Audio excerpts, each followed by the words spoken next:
U.S. immigration policy crackdown could affect Chinese migrants seeking asylum in U.S. Pacific Island territories. Welcome to VOA Asia Weekly. I'm Chris Casquejo in Washington. That story is just ahead, but first making headlines. South Korea's impeached President Yoon Suk-yeol defended his decisions as lawful and necessary to protect the country during the final arguments at his impeachment trial on Tuesday. The court will soon decide whether to reinstate him or remove him from office for his short-lived attempt at imposing martial law. Taiwan's Coast Guard said it detained a China-linked cargo ship on Tuesday after an undersea cable in the Taiwan Strait was disconnected. A Chinese Foreign Ministry spokesperson said the cable incident was not a diplomatic issue. There are over 100 incidents of submarine optical cables being damaged around the world every year, which is a common maritime accident. A chartered bus overturned in eastern Thailand Wednesday morning, killing 18 people and injuring 31. The bus was carrying a municipal study tour group from Prajinburi province to coastal Rayong province. Road safety is a major problem in Thailand. The World Health Organization ranks the country 9th out of 175 member countries for road traffic deaths. Authorities have cracked down on an online scam center in Myanmar, freeing more than 7,000 people who had been trafficked and forced to work.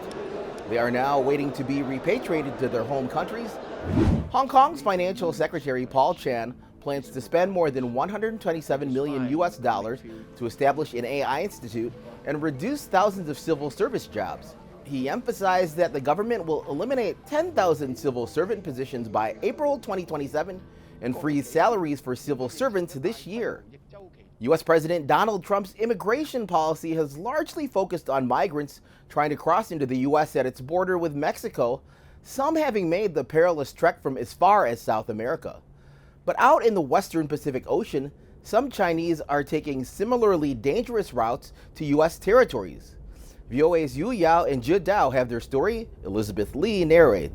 Peter Huang has been living off the ocean in Guam ever since he left China in 2019. Back then, he had flown from Hong Kong to Saipan, the capital of the Northern Mariana Islands, then traveled via rubber boat to the island of Guam.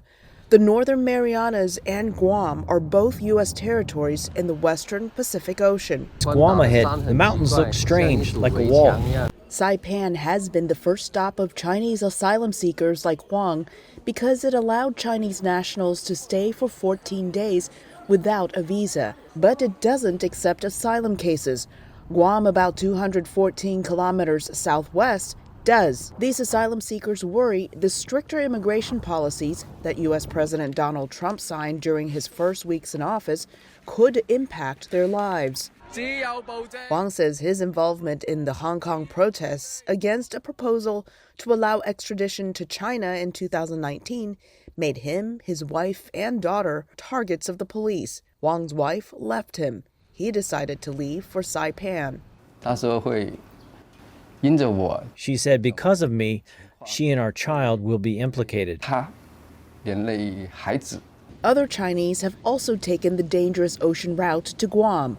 According to the island's Customs and Quarantine Agency, officers encountered 40 people last year as they arrived on Guam's shores. So far, everybody that we've encountered are Chinese nationals. Chinese migrant Liu Yun braved the open ocean twice before landing in Guam. Liu and Huang may have to wait a while for an outcome to their asylum cases, says Guam's governor. One of the challenges here is we don't have an adjudication judge for immigration. The only way is either they come to do the adjudication through the courts or they do them virtually. And I know that they're backlogged. Under the Trump administration, the asylum-seeking process at the U.S. southern border has been halted. For now, Huang and Liu live in a state of limbo, not knowing how President Trump's policy will affect them. I support President Trump's approach because the asylum policy can't be abused. That way, Huang says, those who really need asylum can get it. For Yu Yao and Zhe Dao in Guam, Elizabeth Lee, VOA News. Visit voanews.com for the most up-to-date stories. I'm Chris Casquejo. And finally, an artist is capturing our furry friends in a most realistic way. Meet Linda Facci, an artist who creates hyper-realistic felt dogs. Prices range from $375 to a few thousand. Many of her works are inspired by pets that have passed. Thanks for watching VOA Asia Weekly.